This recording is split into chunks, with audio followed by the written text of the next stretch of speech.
Atin pong linya si Sir Benjo Basas. Ayan, mula po sa Teachers Dignity Coalition.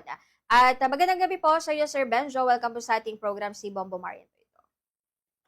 Yes, Miss Mario, magandang gabi po. Magandang gabi sa lahat po ng nanonood at nakikinig po sa Dagupan. Bomba Dagupan. Okay po, ayun po. Good evening ulit, Sir Benjo. At eto po, dako po tayo dun sa ating topic or pag-uusapan po ngayong gabi dito sa ating programa. Siguro una muna dito po sa dami po nating nais topic, pero first siguro, Sir Benjo, yung transition po dito sa revised na K-12 curriculum, especially dito po sa school year 2025-2026 sa mga obserbasyon po ninyo simula nung nag-start yung pasukan, sir. Well, sa ngayon naman kasi ano yan yan ay phased implementation nung K-12 curriculum po, no. So hindi naman yan lahat, no. Yan yung matatag, no, pinasimulan ng matatag last year and then ngayon nasa pangalawang taon na po. So the same naman no, ilan sa mga aming naging observation, of course, no, yung mga training ay medyo na-delay, nagsimula na yung pasok, nagkaroon ng training doon sa mga grade levels, no, mga teachers sa grade levels na mag-handle, no. And yun pa rin, no, kung ano yung ni-raise namin last year, no, halimbawa yung kasi it's no longer pilot no, diretso na po ito, phase implementation na nga, ano po, no. And we are on the second year of the phase implementation. And then of course, no, yung usapin po, no, ng mga materials, learning materials ay hindi pa rin po ito natutugunan, ano po. Wala pa rin tayo, no, yung nakarang taon wala pa, and then yung ngayong taon ay hindi pa rin na-provide ito ng Department of Education, no. As to the general, no, na pagtingin namin doon sa 2025-2026 school year, no, ganun pa rin naman, no. Yung ating mga ni-raise na mga usapin, no, na noon pang mga nakalipas ay ganun pa rin, ano po, no. So nakita naman ho natin na mismo ang DepEd naman po ay nagsasabi na medyo talagang kulang, no, yung ating mga resources, di ba? In terms of basic resources natin, ano, like classrooms, no, yung ating mga kubeta nga, no, yung ating mga libro, no, of course, yung ating mga teachers, di ba? Ay medyo may malaki pa rin po tayong pagkukulang, no. At kinikilala po ito ng DepEd, no. At of course, no, yung pagkilala ng DepEd na yan, appreciated na rin namin yan, no, kahit papaano, pero hindi tayo titigil, no. Doon lamang sa pagkilala. Dapat may pagkilala ng pagkukulang, dapat gawa ng paraan para mapunan, no? Hindi yung iaasa natin, ano, doon sa mga frontliners natin, ano, o doon sa mga guro natin, ano, yung pagpupuno, no, dito sa mga kakulangan ng Department of Education. And that's why, no, Ms. Marian, we keep on engaging the Department of Education, no, kasi gusto naming makatulong. Gusto naming makatulong, no, para maisaayos yung kabuuan ng sistema.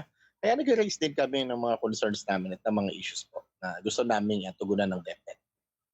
Okay po. So, bali nakatulong din po, Sir Benjo, yung mga naging pilot implementation doon po sa smooth na transition na po sa ngayon itong bagong curriculum po or itong K-12 po? Hindi naman din kasi ito masyadong malaking pagbabago. In fact, no, K-12, no, ang inuna ng DepEd ay yung K-10 yung up to grade 10, no. So nasa second year of implementation pa lamang po tayo, no. So magdidire-diretso po ito, no, hanggang sa susunod na taon, no. And then ngayon naman ay may piloting na ginagawa naman, no, doon sa ating senior high school program, no, specifically sa grade 11. O yung mga grade 11, may ilan po tayong mga paaralan ngayon, no, about 800 of them, no, sa buong bansa, no, including almost 300 na ng mga private schools. At the rest ay mga public schools na nag-pilot, no, doon sa ating bagong curriculum naman ng grade 11, ano. Kaya after 2 years, no, ay maano na natin to, no, kumbaga mapo-full na, no, magiging full na yung amendment no doon sa ating curriculum under K-12. K-12 pa rin tayo no Miss Marian kasi Mm. ibang mga magulang natin ay nalilito na sa daming o mga kababayan natin sa dami ng mga nababalitaan ano kasi minsan no nung last year tinatawag yung curriculum natin na K-10. Hindi po, K-12 is just part of the larger K-12 no na curriculum because under the existing law no na pinatutupad po natin nandun pa rin tayo no nandun pa rin tayo sa K-12, nandun pa rin tayo sa 12-year basic education. In fact, 13 yan, ano? Including kinder, no? Doon sa pasimula, no? Hanggang grade 12. Kaya 13 years po yan, ano? So may mga panukala na baguhin ito, di ba? Maraming mga panukala na baguhin ito no in both houses of Congress pero lahat yun ay mga panukala at pinag-uusapan pa lamang naman po no ang ating mga mambabatas at maaring magkaroon ng mga pagbabago ngayon sapagkat syempre iba na yung komposisyon ano ng ating both houses. At may bali-balita rin tayo na baka mapapalitan ano ngayon lumalabas sa mga balita no na baka magbago yung chair ng education o basic education committee no ng ating Senado, 'di ba? May mga ganun po tayo no na mga kaharapin no na mga issues po no sa pagpasok po nung bagong kongreso nitong 20th Congress. Mm. Okay po. At eto naman po ano, speaking, pa rin po ano, Sir, Benjo sa, K-12, doon po, parang babalikan lamang po natin ano, yung, parte ng naging podcast po ano, ni, President Ferdinand Bongbong Marcos Jr. nung, first week lang naman po ano, ng, July, na yung binanggit niya na hindi naman siya tutol po ano, sa implementation nitong K-12 program, subalit nais ito na ayusin pa po ano, at paghusayin po yung, curriculum. Ano po yung mga expectations po ninyo siguro sir dito sa naging statement na ito ni President Marcos the past few weeks tungkol po sa pagpapahusay aniya ng K-12 program po? Well, ang sinasabi naman ng Pangulo natin, no, parang nakakadismaya, 'di ba? Nagdagdag tayo ng 2 taon, tapos parang hindi naman natin na maximize, hindi na pakinabangan ng mga bata at ng mga magulang, hindi rin naman naging employable at hindi nabigyan ng empleyo yung mga bata na nagtapos, no. So, specific 'yan, ano, is talking about particularly, no, the TVL track, no. O yun pong technical vocational livelihood, no na nitong K-12 program. Totoo naman, no? At wala namang hindi aayon ano doon sa sinabi ng ating pangulo, even the Department of Education ano, to some extent ay nagsasabi no that there is somewhat failure no and from the mouth of the secretary himself no. Medyo meron tayong resist no doon po no doon sa ating system.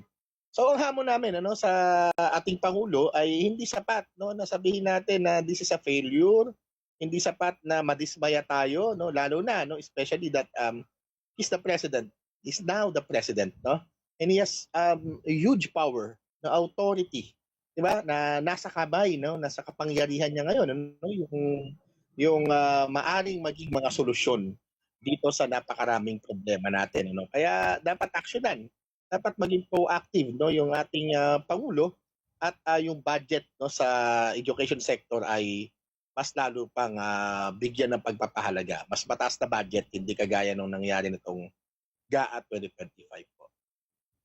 Okay po. So bale, eto naman po ano Sir Benjo, hingan lang din natin kayo ng, reaksyon naman, dito po ano sa pagkakabilang naman po no or puwesto po ng Pilipinas, out of, more than 170, countries po ano sa Global Education na, Futures, Readiness, Index sa 2025. Dahil po sa DepEd, dahil po sa pagpuwesto ng Pilipinas dito sa ika-74th ay, yung reforma po sa basic education ay paiigtingin pa raw po, sir.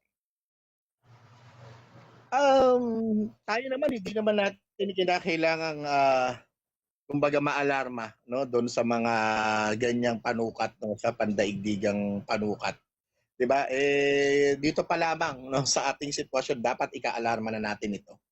Nagtatapos yung mga bata no ng grade 12 no na hindi sapat yung skills para pumasok sa kolehiyo at para pumasok sa empleyo. 'di ba? Yun dapat yung inakaalarma natin, ano, hindi tayo dapat nagiging reactive lang, no, dun sa mga resulta ng PISA, no, sa resulta ng World Bank studies, 'di ba? Medyo ano medyo mali 'di ba? Well, tama, no, tama na dapat paigtingin, no, yung ating basic education system, no. In the light of this ito nga, no, itong mga world rankings na ito, 'di ba? Pero hindi lang yung world rankings, no, yung ating dapat magiging batayan.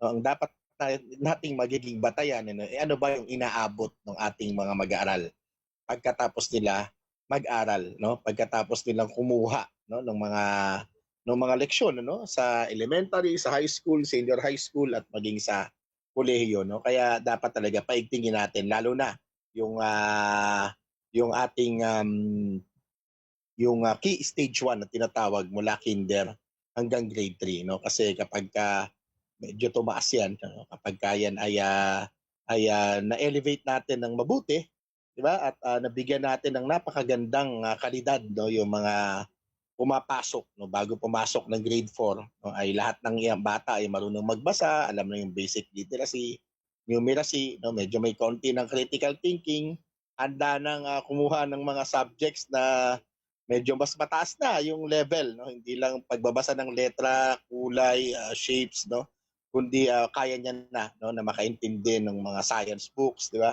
So, yan po ay dapat po talagang pagtuunan ng pansin ng ating gobyerno. Nagpapasalamat tayo, no, doon pa lang, no, sa the mere pronouncements, no, from the Department of Education and the government, no, the entire government, no, and the president himself, no, pinagpapasalamat na natin yan. Sana magkatotoo. Tayo po ay handang tumulong, no, dito sa ating pamahalaan, handang tumulong tayo sa DepEd, no, sa ikabubuti, sa ikatatagumpay po ng edukasyon ng ating Okay bansa. po.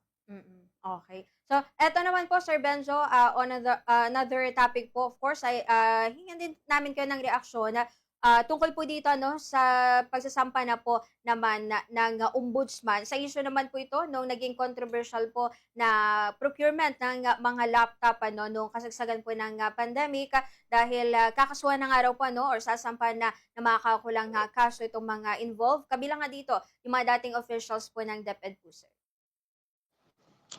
Yun naman po talaga, no, ang inaasahan po natin na pupuntahan diyan, ano, kasi well, yung naganap, no, na public hearings noong I think 2022 pa, no. Yung mga naganap po na public hearings noon, no, diyan sa Senado ay well, hindi naman conclusive, no, pero may papakita ho natin, ano, na posible nga, no, na mayroong irregularities, no, dun sa pag-purchase ng mga laptop, no, na overpriced, no, and eventually nakita natin, ano, na hindi lang ito overpriced, ito ay mga ano pa, no, mga substandard, no, na maituturing, no, at outdated, 'di ba? Kaya well, this is a welcome development, of course, kahit sino pa ang personalidad na nasangkot, no. Tayo naman po, no, hindi naman po, sabi ko nga, hindi naman po ito conclusive, hindi naman din natin hinahatulan, hinusgahan, ano po, yung mga personalidad, no, na isinasangkot po dito, no, doon sa committee report ng Blue Ribbon, no, at dito mismo sa utos ng ombudsman, no, na sampahan, no, ng mga kasong kriminal, no, yung mga sangkot po dito. At Mm. malalaman naman natin yan, ano, dahil syempre kapag dinala na po natin yan, ano, sa korte, magkakaalaman, no, magkakaalaman ng mabuti, no, kung ano po yung kung ano po, no, yung mga talagang mga pangyayari, no, kasi syempre ebidensya, no, ang paglalabanan ho diyan, hindi mga simpleng haka-haka. At dapat laliman yung paghuhukay po nitong usapin na to, laliman yung investigasyon at maging patas, no.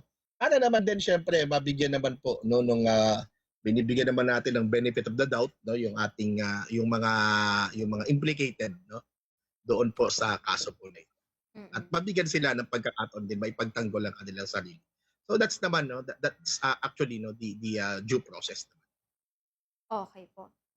So, bale ito po, Sir Benjo, no, doon po sa mga nabanggit na pangalan or mga individual po na makakasuhan. Eto naman po, sir, yung mga in-expect nyo na talagang mapapanagot po talaga, sir.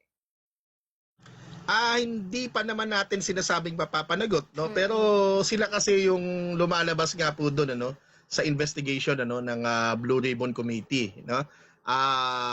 Na binabanggit, no, na maaari, no, hindi naman din direkta na sinasabi na sila ay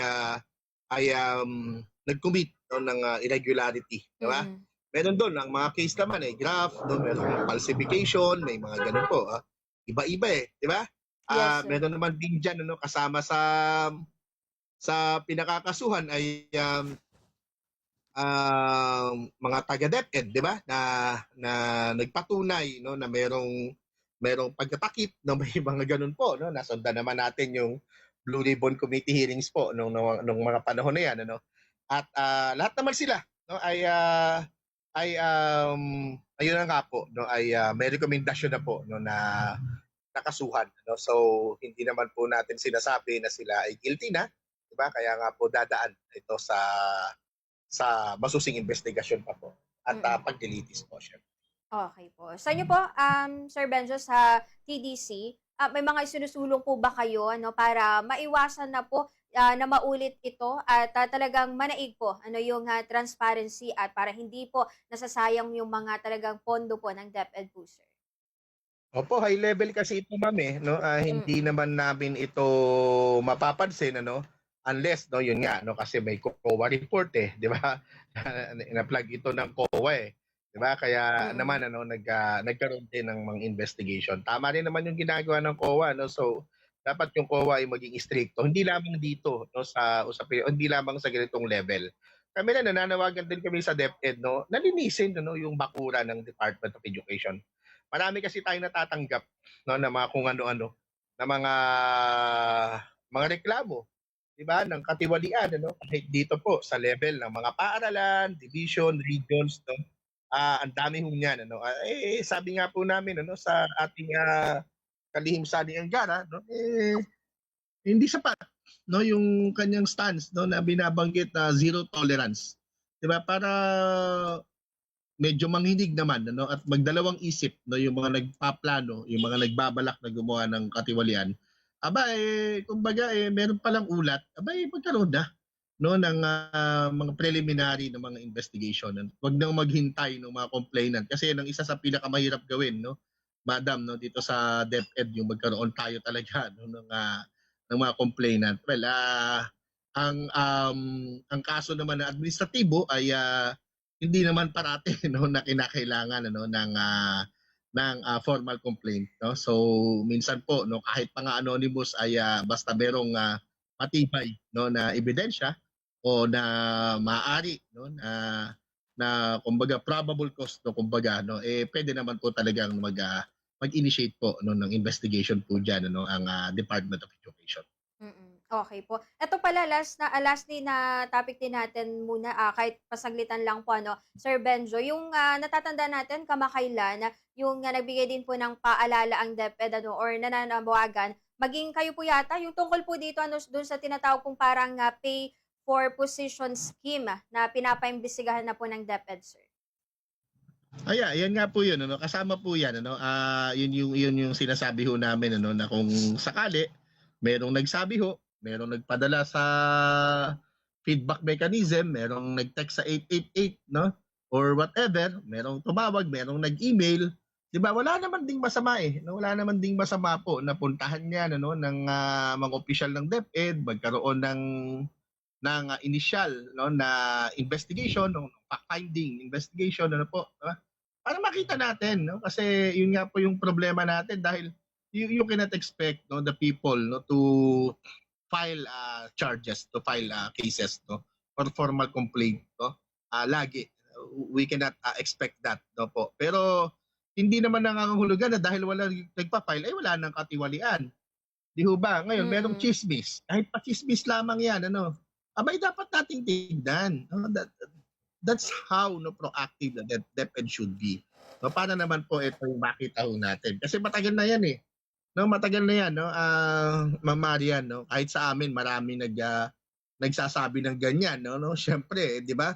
Ayaw naman din po natin, ano, na yung mga tao na binabanggit, 'di ba, ay paghinalaan, ano. Ayaw naman natin silang husgahan.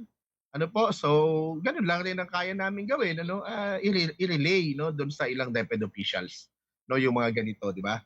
At yun nga po 'no, sabi nga po namin dapat 'pag ganito, tignan natin baka totoo, 'di ba?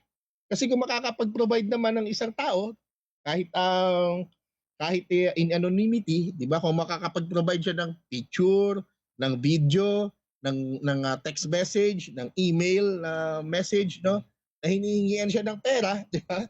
Kapalit ng item, abay, tingin natin 'no, ay matibay na 'yon ano na ebidensya 'no at pupuwede ng kumbaga, puwede ng maging batayan 'no ng ating, yun nga 'no ng, preliminary na mga investigation ano. At, kung wala naman talaga, kung hindi naman totoo, kung dinoktor naman ano, makikita rin, 'di ba? Makikita rin naman natin lalo na kung ang nature nung kaso ay, kriminal, 'di ba? Hindi naman magiging admissible kung ito ay kumbaga mga ano lang, mga ganyan lang 'no, na mga screenshot 'no. Although yung screenshot siyempre puwede ring i-check 'yan ano kung 'yan naman ay, totoo, 'di ba? So marami na rin naman po tayo ngayon ano, ng mga paraan ano at, kinikilala rin po kahit ng korte 'no, ng mga ebidensya 'no. So yun po sana yung ating, gawin po. Okay po. So siguro panghuli, Sir Benjo, baka may dagdag pa po kayong mga reminders mula po sa Teachers Dignity Coalition. Go ahead po, sir. Well, ngayon alam mo kanina Miss Maria nagkaroon kami ng pulong balitaan ano, online ano, tungkol dun sa ilang mga usapin, gaya nitong mga dinaranas ng ating mga guro sa private schools 'no, na natatanggalan ng trabaho 'no, na ang tagal-tagal na under probation ano po. Tapos kapagka andiyan na yung oras 'no, na pupuwede na silang ma-permanent ay, bigla silang ika-cut 'no, bigla silang hindi, bibigyan ano ng, permanent status at mawawala 'no yung kanilang karapatan ano para doon sa security of tenure 'no. So meron na po tayo ditong inihahanda 'no na mga papel 'no, position paper na ibabato natin ano doon sa um, higher education committees po 'no ng both houses of Congress natin ano. At, balak din natin kausapin dito yung, CHED 'no para nang sa gayon naman ay mapangalagaan din ano yung ating mga guro 'no sa private schools. At marami pa tayo 'no, Maria, napakarami pa nating mga issue pero baka mahirap ng isa-isahin ano po. Nandun sa aming mga position papers, statements 'no at, ang mga pahayag ay makikita naman sa aming, page 'no. So kaya kami nagpapasalamat po kami sa inyo sapagkat, nabibigyan po ninyo kami ng oportunidad 'no para ipaliwanag ito sa publiko. Maraming salamat po. Ayan, maraming salamat din po, Sir Benjo, at magandang gabi po.